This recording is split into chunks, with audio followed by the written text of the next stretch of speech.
नमस्कार, स्वागत आहे आपलं स्वादिष्ट खमंग किचनमध्ये। आज आपण बनवणार आहोत शिरा। जे पहिल्यांदा बनवत असतील त्यांच्यासाठी मी तुम्हाला परफेक्ट साहित्य सांगणार आहे। असाच तुम्ही करून बघा, व्यवस्थित बनेल, अजिबात बिघडणार नाही। तर चला आता आपण चालू करूया। मी इथे पाणी गरम करून घेतलेलं आहे 3 वाट्या। 3 वाट्या पाणी गरम करून घेतलेलं आहे 1 वाटी रव्यासाठी। आणि हे आता आपण अर्धा वाटी तूप घालणार आहोत।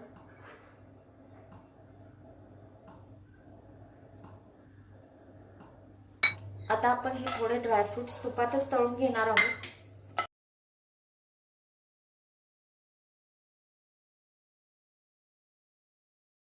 मी इथे बदाम आणि चारोळ्या घेतलेल्या आहेत। तुमच्याकडे जे अवेलेबल असेल ते तुम्ही घेऊ शकता।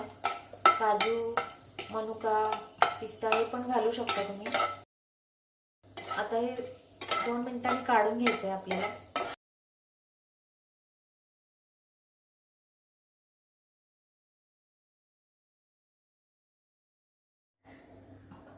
आता आपण याच्यात घालणार आहोत रवा। रवा चांगला भाजून घ्यायचा आहे।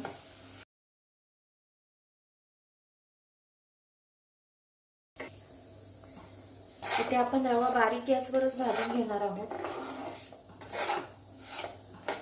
त्याला व्यवस्थित 5 मिनिटं व्यवस्थित भाजून घ्यायचं आहे। आता छान भाजून झालेला आहे। थोडासा याचा कलर बदललेला आहे, जास्त भाजायचं नाहीये। आता आपण ह्याच्यात गरम पाणी घालणार आहोत 3 वाट्या।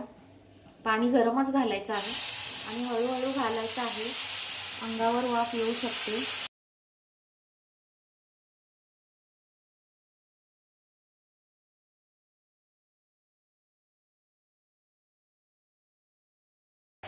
बघा, असं घालून व्यवस्थित ह्याच्या गुठळ्या मोडून घ्यायच्या आहेत।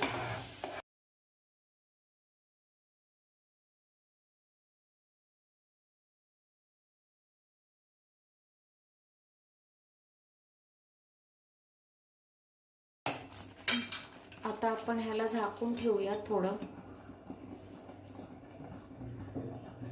अर्धा मिनिटासाठी झाकायचं आहे, थोडंसं पाणी आटेपर्यंत। आता बघूयात आपण, हे बघा, हे पूर्ण पाणी शोषलेलं आहे।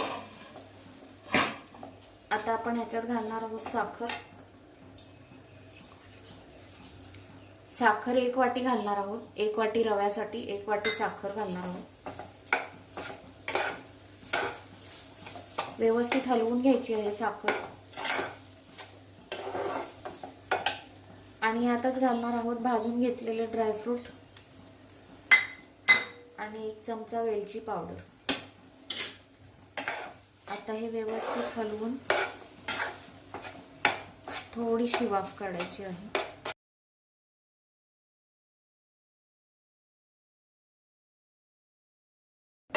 साखर शेवटी घातल्यामुळे चिकट होत नाही शिरा,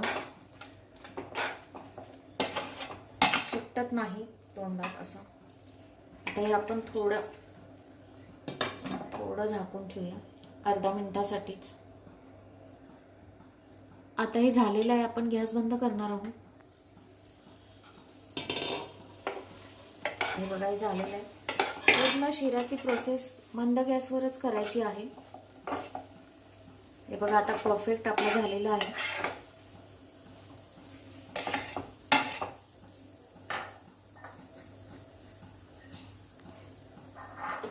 आता आपण काढून घेऊयात बाउलमध्ये।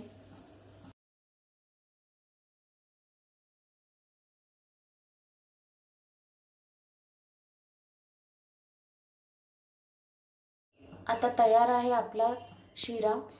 असाच प्रमाणात तुम्ही करून बघितला तर परफेक्ट बनतो।